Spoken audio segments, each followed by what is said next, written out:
Honorable judges, respected audience, and everyone here, Assalamualaikum warahmatullahi wabarakatuh.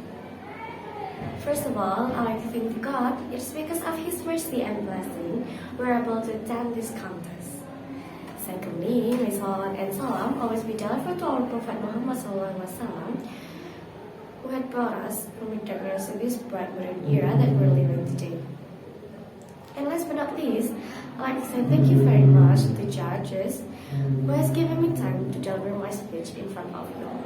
But before I start, let me introduce myself. My name is Nafisah Aliyah Khumaini from SMA Muhammadiyah 1 Malang. Give me 10 youth, and with those youth, I will shake the world. With 100 youth, I will move mountains. Have you ever heard the expression? That hero expression was once shouted by President Sukarno in front of nations. He described how the role and presence was very important in the long history of Indonesia. Without the role of youth, the struggle for Indonesian independence will not be achieved. Flipping to the page of the history of the struggle of Indonesian people, we will always find stories of great struggle driven by young people. Starting from National Awakening Movement Pidato, the first decline of the Orde Baru. In these events, the role of youth was to a very important position. So, it is not wrong if it assumed that revolutionary country or nation starting by young. Young spirit is a spirit of change, active, energetic, full of spirit, visionary, creative, and has positive values for the progress of the nation. Talking about youth, changing and finding independence, Muda Muhammadiyah has always made a real contribution to the nation's development. Through its regeneration program, this Muhammadiyah autonomous organization was able to give birth to many youth leaders who brought change in society. Mention one of them is Dr. Amin Rais. Today's youth will be tomorrow's leader. According to Dr. Muhammad Fatih in his book, The Art of Leadership in Islam, there are 10 characteristics that must be possessed by a leader to lead the people. Those are sincere, faithful, knowledgeable, trusting, hale, well-behaved, patient in suffering, and fair. If this character exists in a leader, then the history of the Ummah is safe, especially in this case, the future Muhammadiyah young generation in Indonesia. In addition, the perspective of leader also determines the mode of leadership. Someone who is well-educated, sincere, faithful, has a noble character, also has a different field of challenge than a loser who is busy blaming to other people from time to time. In Arabic, it is often said, Shabab al-Yawm Rijal Ghadan. Today's youth will be tomorrow's leader. Of course, this specific challenge must be handled by special leader as well. But a leader does not always have to be an heroic or on the podium. Just being able to explain his ideas and thoughts in sequence is enough. He can silently solve complicated problems related to other people. Because the art of leadership, sincere, faithful, generous, knowledgeable, is a very effective language of communication.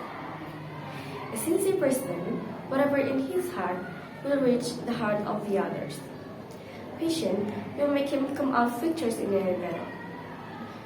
Having broad knowledge will see problems from a different perspective, so that small internal turmoils can always have an elegant ending. Of course, Muhammadiyah youth leader must have extensive knowledge in order to be able to explain well scientifically and rely on the argument of the Quran, which has become the scientific tradition in Muhammad. At a certain time, he must also be able to maintain an argumentative attitude that has become the identity of Muhammadiyah, not just more around the following the wishes of the crowd. As a millennial generation, prospective leaders from Muhammadiyah youth must understand the change that occur and the difference in the between generation that will build in the future. While the generation currently dominates is Generation Y and Z. To maximize this generation, we live in the era of globalization and can be connected 24 hours with the internet, so they are naturally proficient in technology. Social media is a place for them to interact. Even though some say this generation tends to be narcissistic, but behind this trait, they are very flexible, creative, and open-minded. So, to manage this generation, new leadership and new management and leadership style are needed. They are able to move this generation to become the hopeful of ages.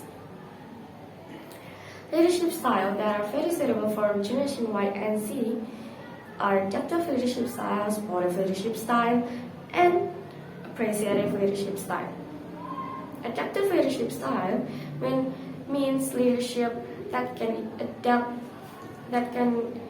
easily adapt itself to change and new circumstances. Supportive leadership styles that provides equal opportunity to develop themselves in the organization. While the appreciative leadership style positions them that they need appreciate from their achievement. At the end of this speech, I conclude that adaptive and effective leadership for the Generation Y and Z, with the ability to lift a heavy burden in maintaining the organization, everything must be changed, such as way of leading, environment, work culture, and the managing system.